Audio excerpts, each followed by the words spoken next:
First మనకి కావాల్సిన Rakhi size ఒక అట్ట ముక్క తీసుకొని ఇలా ఏదైనా సైజు పెట్టేసేసి డ్రా చేసుకోవాలి.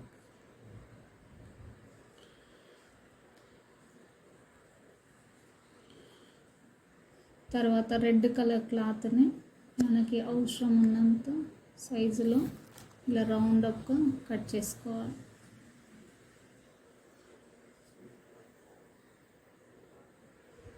థ్రెడ్ కట్టడానికి థ్రెడ్ పెట్టేసేసి వెనకాల ఇలా ఫెవికాల్ తోటి స్టిక్ చేసుకోవాలి. కాటన్ ఉండలు